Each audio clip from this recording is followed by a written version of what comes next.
Welcome to blade learner K12। आज हम manufacturing industries part 7 पढ़ेंगे। इसमें हम information technology and electronic industries के बारे में पढ़ेंगे, industrial pollution and environmental degradation के बारे में पढ़ेंगे, कंट्रोल ऑफ इन्वायरमेंटल डिग्रेडेशन के बारे में पढ़ेंगे। It's me Amit Kumar. इससे पहले वाला वीडियो देखने के लिए आई बटन पे क्लिक करें। हैंड रिटन नोट के लिए हमारा टेलीग्राम ग्रुप ज्वाइन करें। अगर आपके पास टेलीग्राम उपलब्ध नहीं है, डिस्क्रिप्शन में दिए हुए लिंक पर क्लिक करके आप हैंड रिटन नोट प्राप्त कर सकते हैं। Information technology and electronic industry, आज के ज़माने में चारों तरफ आपको इलेक्ट्रॉनिक्स दिखता है। Electronic industry day by day बहुत ज़्यादा ग्रो कर रहा है। जैसे आपके पास ट्रांजिस्टर सेट आपने देख रखा होगा, रेडियो, टेलीविजन सभी के घर में होगा, टेलीफोन्स कम्युनिकेट करने के लिए एक दूसरे यूज करते हैं, सेलुलर टेलीकॉम यूज करते हैं, telephone exchange, radar, computers and various other equipments, ये सभी इलेक्ट्रॉनिक इंडस्ट्री का पार्ट है। जितने भी प्रोडक्ट के बारे में हमने बातें की अभी, सभी इलेक्ट्रॉनिक इंडस्ट्री का पार्ट है, इलेक्ट्रॉनिक प्रोडक्ट है जो कि डे बाय डे ग्रो कर रहा है। इन सभी प्रोडक्ट का रिक्वायरमेंट है टेलीकम्युनिकेशन इंडस्ट्रीज में। बैंगलोर को इलेक्ट्रॉनिक कैपिटल ऑफ इंडिया कहा जाता है।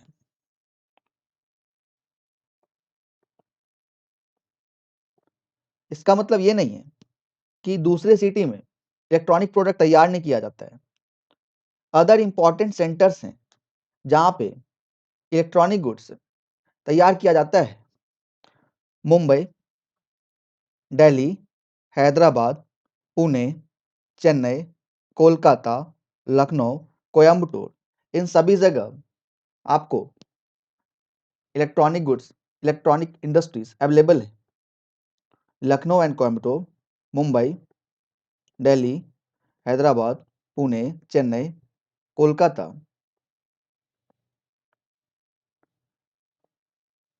Continuing growth in the hardware and software. Day by day, machinery part, hardware part and software part grow करता जा रहा है। हमारा आईटी इंडस्ट्री बूम पे है। आर्टिफिशियल इंटेलिजेंस सभी जो है टेक्नोलॉजी को एक अलग लेवल पे ले जा रहा है। ऑब्वियसली सॉफ्टवेयर एंड हार्डवेयर सभी पैरेलली ग्रो कर रहे हैं। देखिए, हमारे देश में इलेक्ट्रॉनिक इंडस्ट्री, आईटी इंडस्ट्री का मेजर पोर्शन जो है बैंगलोर, नोएडा, मुंबई, चेन्नई, हैदराबाद, पुणे कंसंट्रेटेड है।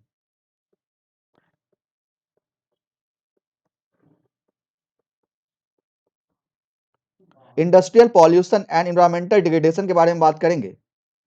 इंडस्ट्रीज में 4 टाइप्स ऑफ पॉल्यूशन होता है। Air pollution, water pollution, land pollution, soil pollution ही बोल सकते हैं, नॉइज पॉल्यूशन। एयर पॉल्यूशन, देखिए इंडस्ट्रीज से बहुत ज्यादा मात्रा में अनडिजायरेबल गैस रिलीज होता है जो कि सराउंडिंग एटमॉस्फेयर को, एयर को पॉल्यूट करता है। जैसे सल्फर डाइऑक्साइड है, carbon monoxide, CO, carbon monoxide, and air में पार्टिकुलेट मैटर मौजूद हो, PM, particulate matters, airborne particulate matters, वो भी एयर को पॉल्यूट करते हैं। डस्ट एयर को पॉल्यूट करता है, स्प्रे मिस्ट एयर को पॉल्यूट करता है, स्मोक एयर को पॉल्यूट करता है। अब स्मोक, धुआं एमिट होता है कहां से? ब्रिक किल्न से, रिफाइनरीज एंड स्मेल्टिंग प्लांट से, फॉसिल फ्यूल्स को बर्न करने से धुआं निकलता है। अगर हम कुछ बर्न कर रहे हैं और पॉल्यूशन नॉर्म को इग्नोर कर रहे हैं तो उससे भी एटमॉस्फेयर हार्म होता है। Chemical and paper factories main victim है इसके एयर पॉल्यूशन के। अगर आपको भोपाल गैस ट्रेजेडी पता होगा, सबको पता रहना चाहिए, अभी तक उनको इंसाफ नहीं मिला। टॉक्सिक गैस लीक, इस इंडस्ट्री से यदि जहरीला गैस निकलता है तो बहुत ज्यादा खतरा मंडरा, वो भी लॉन्ग टर्म इफेक्ट इसका है, बहुत सालों तक अभी भी भोपाल गैस में ट्रेजेडी का इफेक्ट अभी तक अपकमिंग जनरेशन को फॉलो करना पड़ रहा है। इसका एडवर्स इफेक्ट क्या है? ह्यूमन हेल्थ, स्वास्थ्य खराब हो जाता है। एनिमल, जानवर, प्लांट्स, पेड़ पौधा, बिल्डिंग्स एंड एटमॉस्फेयर, ये सभी क्या है? अफेक्टेड हो जाते हैं। Water pollution, organic and inorganic industrial wastage जो निकलते हैं उसको हम क्या करते हैं? इंडस्ट्री से रिवर वाटर में ड्रेन कर देते हैं। ये दोनों इमेज आपको दिख रहा होगा, इंडस्ट्रियल वेस्टेज जो कि रिवर वाटर में ड्रेन कर दिया गया है।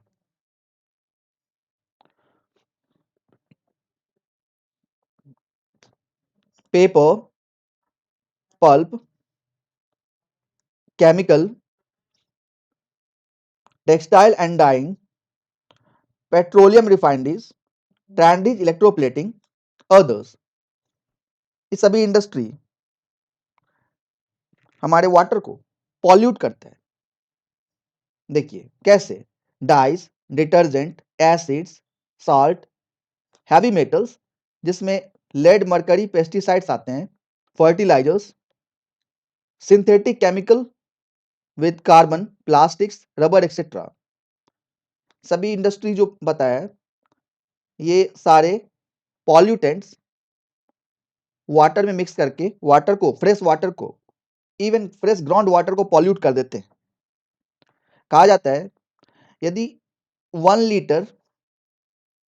लीटर वेस्ट वाटर अपने से 10 टाइम्स फ्रेश वाटर को पॉल्यूट करता है। मीन्स इंडस्ट्री से 1 लीटर पानी जो है इंडस्ट्रियल वेस्ट में गंदा किया, हमारे 10 लीटर्स फ्रेश वाटर जिसको हम पीने में यूज करते हैं जो कि ग्राउंड के अंदर रहता है, ग्राउंड वाटर को पॉल्यूट करता है।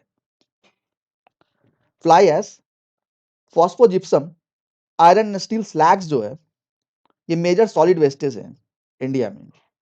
थर्मल पॉल्यूशन के बारे में बात करेंगे।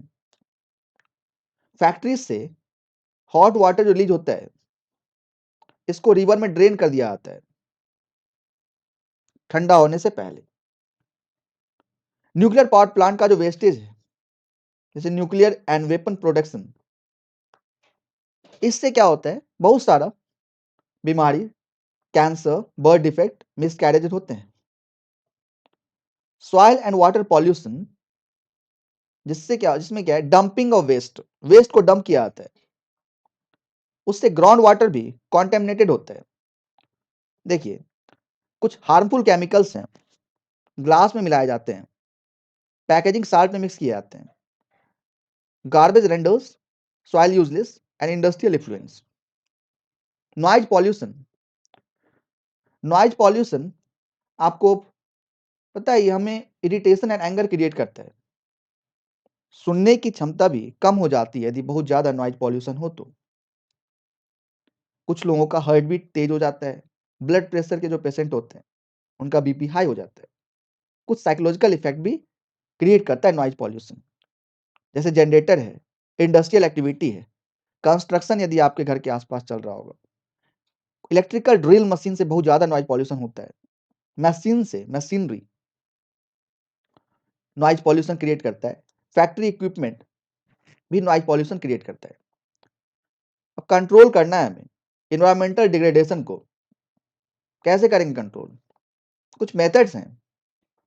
मिनिमाइज करना है, मिनिमाइजिंग यूज वाटर, जैसे एक बार पानी को यूज करके उसको थ्रो करते नहीं, उसको रीयूज करना है, रिसाइकल करना है 2 और मोर सक्सेसिव स्टेजेस में। रेन वाटर हार्वेस्टिंग करना, जैसे ऊपर से बारिश का पानी आ रहा है उसको हम हार्वेस्ट करके कलेक्ट करेंगे, फ्यूचर में उसको यूज करेंगे। राजस्थान में rain water harvesting technique use किया जाता है। मतलब छत पे पानी कलेक्ट हुआ, उसका ऐसा पैसेज तैयार किया जाता है कि वो ऑटोमेटिकली छत से वाटर कलेक्ट होके ग्राउंड में स्टोर हो जाता है, वो कुएं में, वेल में। Treating hot water and effluents before releasing them in the river and ponds. जैसे आप हॉट वाटर रिलीज कर रहे हैं तो उसको सबसे पहले उसकी इम्प्योरिटी को क्लीन कर दीजिए। प्योर वाटर को आप रिवर में, पॉन्ड में रिलीज कर दीजिए। Treatment of industrial effluents can be done in 3 phases. कौन कौन से 3 फेजेस हैं जिससे इंडस्ट्रियल एफ्लुएंट्स को हम क्लीन कर सकते हैं? मैकेनिकल मीन्स से, जिसमें आपको उसको स्क्रीन करना है, ग्राइंड करना है, छोटे छोटे टुकड़ों में पीसना है, तोड़ना है, फ्लोकुलेशन एंड सेडिमेंटेशन भी करना है। बायोलॉजिकल प्रोसेस से इसको हम, सेकेंडरी ट्रीटमेंट में बायोलॉजिकल प्रोसेस आता है, टर्सरी ट्रीटमेंट में biological, chemical and physical processes आते हैं। इन सभी प्रोसेस से इंडस्ट्रियल एफ्लुएंट्स को रिवर और पॉन्ड में डिस्पोज करने से पहले उसको क्लीन करते हैं। Over drawing of ground water, बहुत जगह ऐसा हो गया जहां पे ग्राउंड वाटर की कमी हो गई है। Over drawing of ground water reserves by industry, तो थ्रेट हो गया ग्राउंड वाटर को। पार्टिकुलेट मैटर जो है उसको रिड्यूस किया जा सकता है by fitting smoke stacks to factories, electrostatic precipitator, fabric filters, scrubbers, inertial separators धुएं को कम कर सकते हैं। कैसे? यूजिंग ऑयल और gas instead of coal in factory, कोयले से ज्यादा धुआं होता है। मशीन्स लगा के इक्विपमेंट को यूज कर सकते हैं। जो जनरेटर है, जनरेटर के साथ साइलेंसर फिट होना चाहिए क्योंकि वो ज्यादा नॉइज पॉल्यूशन क्रिएट करता है। मशीनरी को रीडिजाइन कर सकते हैं उसका एफिशिएंसी, नॉइज को कम करने के लिए। Thank you, all the best.